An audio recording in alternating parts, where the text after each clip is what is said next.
जाति न पूछो साधु की, पूछ लीजिए ज्ञान, मोल करो तरवार का, पड़ा रहन दो म्यान। कबीर के इस दोहे का सीधा अर्थ है कि हम छोड़कर ज्ञान जिससे भी मिले ले लेना चाहिए। यानी ज्ञान का मोल होना चाहिए, न कि किसी की जातिगत पहचान का। लेकिन वास्तविकता यही है कि भारतीय राजनीति बिना जाति की बात किए आगे नहीं बढ़ सकती।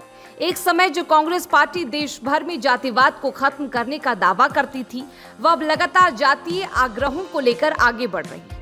इस बात को अपनी ओर से सबसे अधिक ताकत इस पार्टी के सबसे बड़े नेता राहुल गांधी दे रहे हैं और सड़क से लेकर संसद तक कास्ट पॉलिटिक्स को परवान चढ़ा रहे हैं। खासतौर पर केंद्रीय बजट के दौरान हलवा सेरेमनी में जातीय विमर्श को लाने के बाद ये बहस और अधिक तल्ख हो गई है।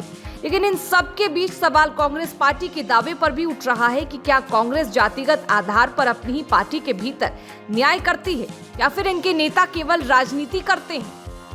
जातिगत हिस्सेदारी और भागीदारी के मुद्दे को लेकर लोकसभा में दिए गए कांग्रेस सांसद राहुल गांधी के बयानों पर बहस और सियासत थमने का नाम नहीं ले रहा है।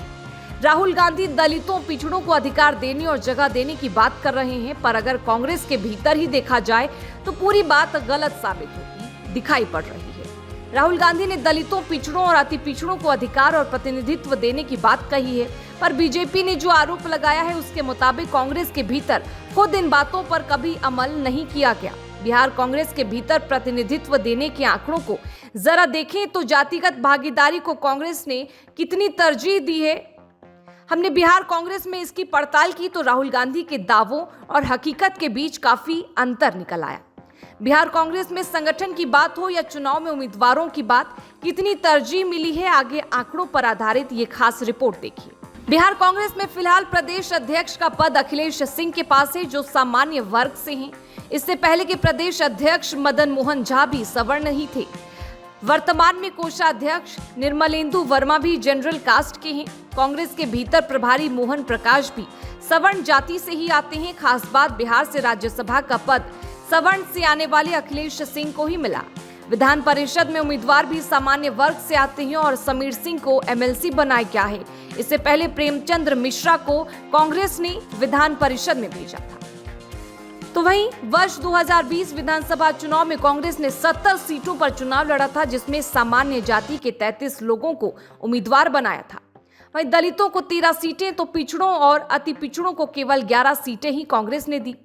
विशेष बात यह है कि कांग्रेस ने 13 उम्मीदवार मुसलमान दिए थे। 2024 के लोकसभा चुनाव में बिहार कांग्रेस का इलेक्शन कमेटी सदस्य बनाया गया था। कमेटी में 25 सवर्ण चेहरे शामिल किए गए। बिहार कांग्रेस का संगठन का चुनाव पिछले कई सालों से नहीं हुआ है, जिसके कारण संगठन भंग है।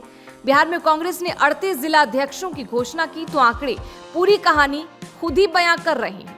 बिहार के 38 जिलों में कांग्रेस का जिला अध्यक्षों में 26 सवर्ण जाति के हैं, 5 ओबीसी, 5 अल्पसंख्यक और 3 दलित समुदाय के हैं।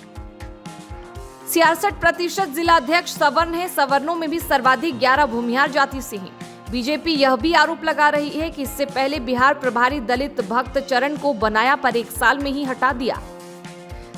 भाजपा नेता असितनाथ तिवारी बिहार कांग्रेस में दलितों, पिछड़ों और अति पिछड़ों के प्रतिनिधित्व के आंकड़े सवाल खड़े कर रहे हैं। वहीं बीजेपी के आरोप को कांग्रेस सिरे से खारिज कर रही है और बता रही है कि कांग्रेस ही इकलौती पार्टी है जिसमें सभी को प्रतिनिधित्व दिया। बहरहाल संसद में हंगामा जारी है। संसद के भीतर चक्रव्यूह से लेकर जाति तक पूछा जाने लगा है। लेकिन इसके साथ ही कांग्रेस की कथनी और करनी को लेकर भी सवाल खड़े हो रहे हैं। कांग्रेस भले ही कुछ भी दावा करे, लेकिन बिहार कांग्रेस के संगठन की तस्वीर आईना बनकर सामने खड़ा है।